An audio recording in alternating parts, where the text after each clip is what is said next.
It's a doozy, folks. It's a doozy.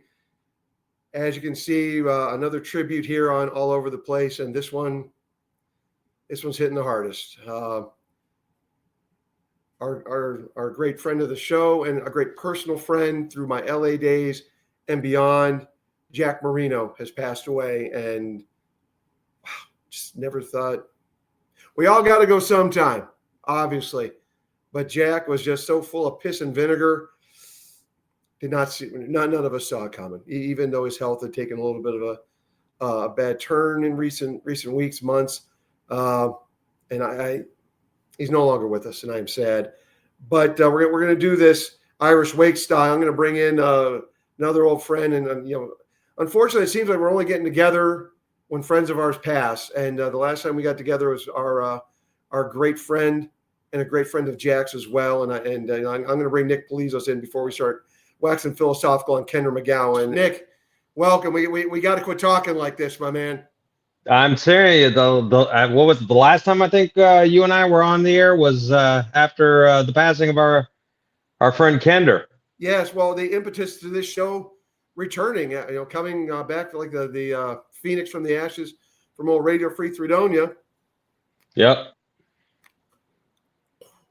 I don't do this very often, but I had to be smoking a stogie in honor of Jack. You got to do it, man.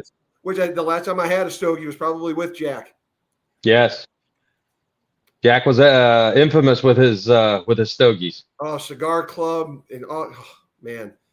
But I mentioned our good friend Kender, and we know those guys are raised in the holiest of hell, and is allowed beyond the pearly gates right now. And I know I've got quite a few things to say about Jack and so, but you my friend, you're the guest here, so I mean, just let's.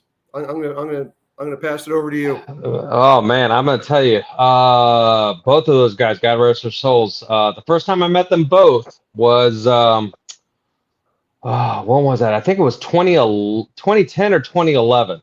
Sounds about right. Yeah. It sounds about right, yeah. And I remember I was visiting Kender. I came out to California. He was living up in the high desert at the time. Yeah. And we had, kind of gained a friendship. He was, with Young and Conservative at the time. And we had, gained a great friendship. And then I come out and visit him. I stay with him, and he says, "Man, we got to meet Jack. You got to meet Jack Marino. Got to meet Jack Marino." I'm like, "Yeah, heck, I'm your guest. We'll go wherever you want to go." So we made the little trip down from the high desert down to LA, and went to Jack's house at the time. I think he was living. I don't remember where he was living at, but. It was probably Burbank at the time. He had not moved into Burbank. Yeah, he's in Burbank, not far from the studios when you met him. Yeah. Exactly. And I met Jack, and man, I'll tell you, he is the personification of Boston. Please. He is the an original patriot. The accent. Yes. The mannerisms. Yes. The goodwill and just the kind, genuine. Yes. Person, salt of the earth. Yes. I remember the house he was in, and then I remember going back to his little man cave studio. He just just a treasure trove of stuff, and he was great to hang with. Him and Kendra raconteur. Oh yeah, and the stories, and talking about the days when he was when he was younger, when he was producing Forgotten Heroes, and it was just, he was a treasure trove. He was such a great overall a good spirit to be around. I don't think he ever had. I mean, to me, whenever I talked to him, he never had a bad day. Always had something inspirational to say, something funny to say. So you could always count on Jack to, if you're ever having a shitty day, you could always count on him to bring you up. He would self-deprecate through whatever he was going through. Yes. And always would spin it for you. Just a great person. He was a great friend, and I promised Joan that I would break down as little as possible. His sister Joan. Yeah. I broke down a fair amount last night, and I won't deny it. It wasn't dusty in the room. I cried. I lost a friend, and Jack was somebody in our little group of Hollywood conservatives. We believed in each other. We encouraged each other. He was always helping out when I was doing the Mystery Pluribus show on the Modern Conservative, and then when Radio Free Fredonia came out of that, Jack was a guest on the show multiple times, always encouraging. He brought me into the fold with Friends of Abe, and it was. I don't want to lose this again. I think I already did. Oh no, it's still there. Yeah, it's still there. You still got that smoke. You didn't get me this time, Kendra and Jack. Yeah, Jack was he was an interesting fellow, and that's the thing about it is like when I came out to LA the first time, like I said back in 2012, and then I saw him again. Oh man, it must have been about 7 or 8 years later. I think it was around 2018. Still like so I wasn't able to hang with you guys. Right now, and still the same piss and vinegar. Even though he has lived in LA for so many years, the Boston never left him. No, please. Never. It stayed with him. It stuck with him through it all. And salt of the earth. So, without a doubt, and he and the irony of it all, he loved old Hollywood.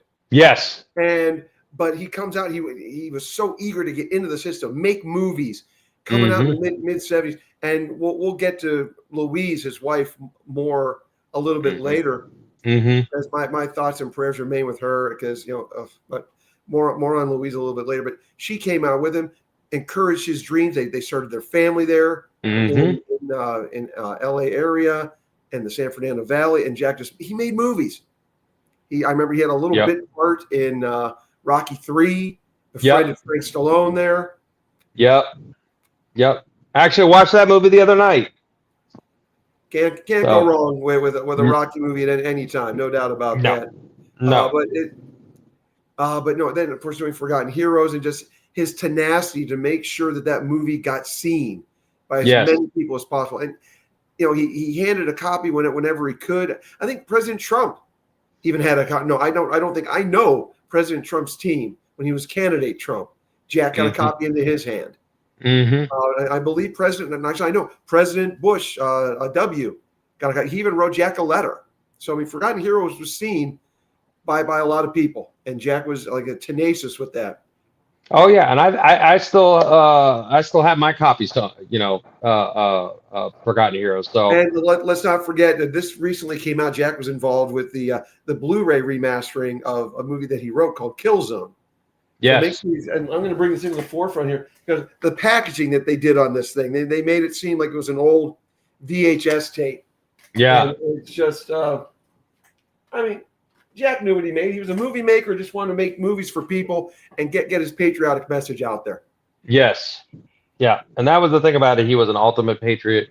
He loved this country. Obviously through some of the things that we've gone through, obviously, of course, he had his opinions about it, but he was very vocal. And you had to, whether you agreed with it or not, you had to admire it because he was passionate about what he believed in. So, and that's what I love it about Jack. I would catch up with him, every so once in a while. And, hey, Jack, how's it going? Blah, blah, blah.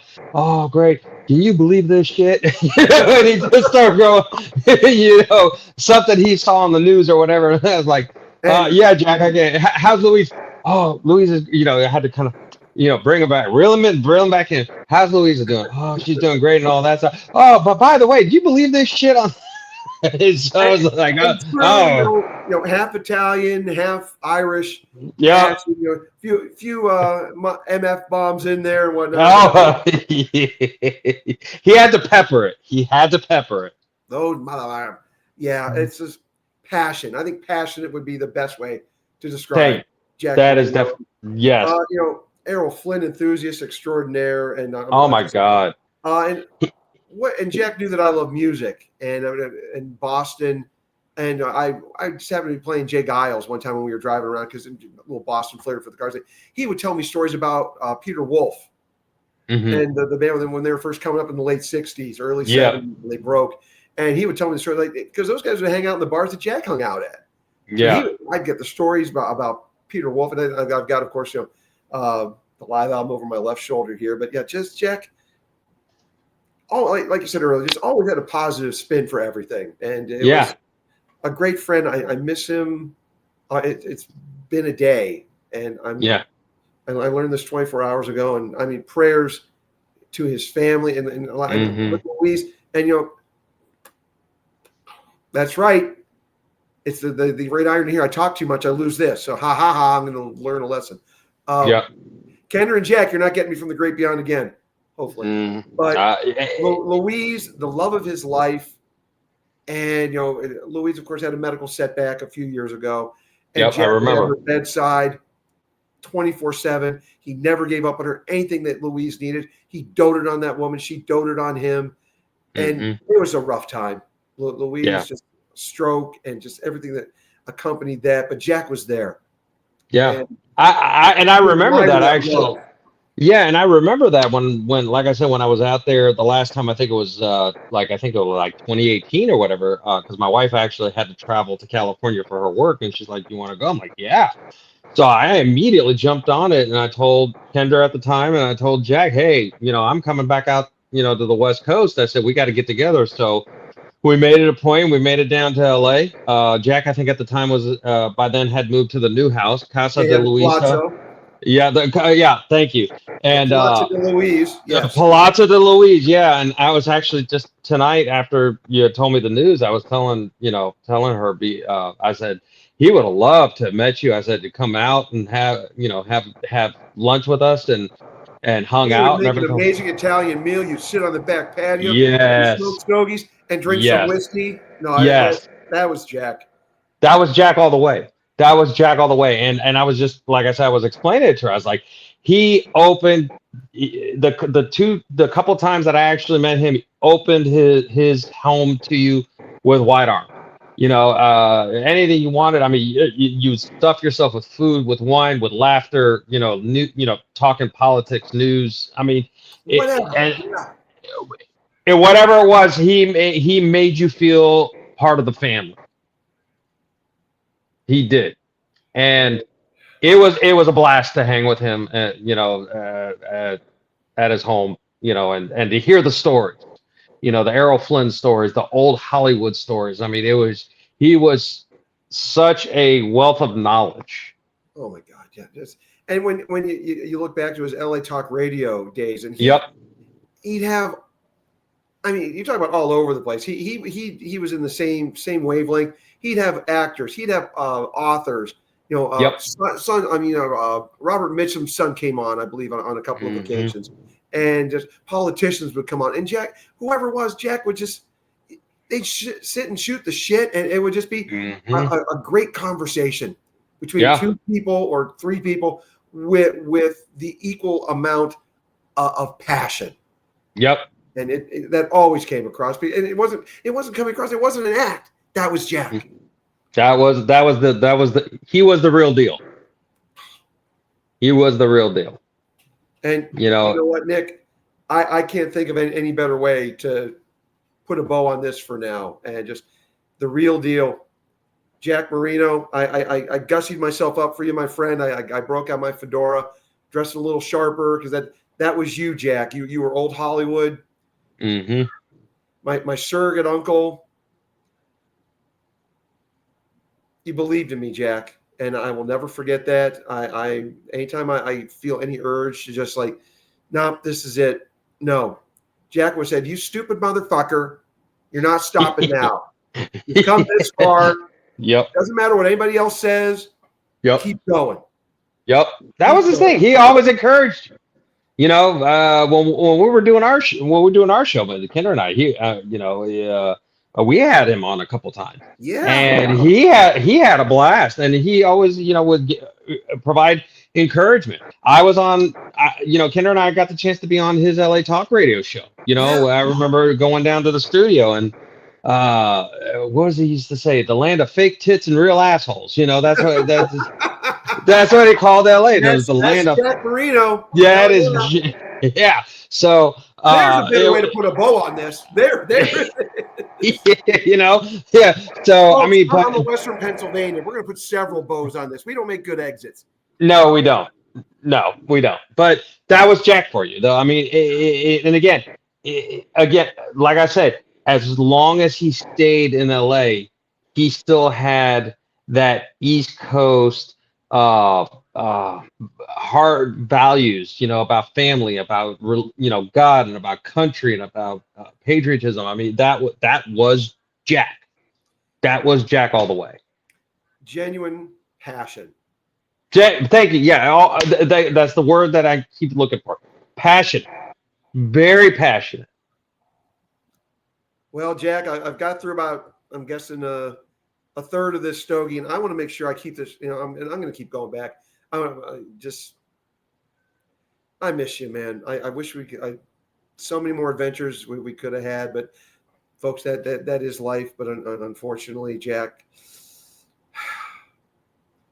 my surrogate uncle, I'm going to give a nice long drag for you here, my friend.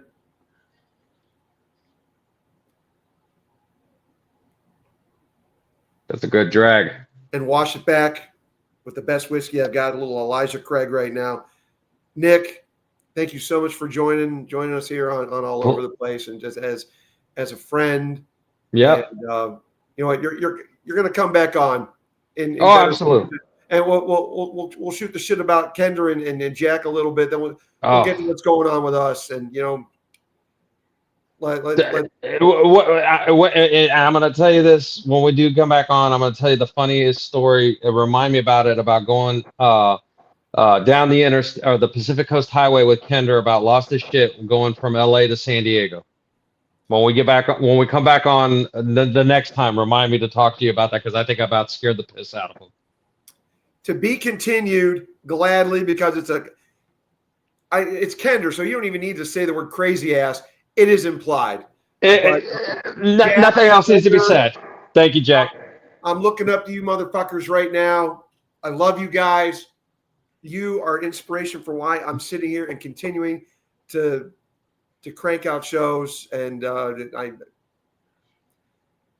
always in our hearts. Gone, never, ever, ever forgotten.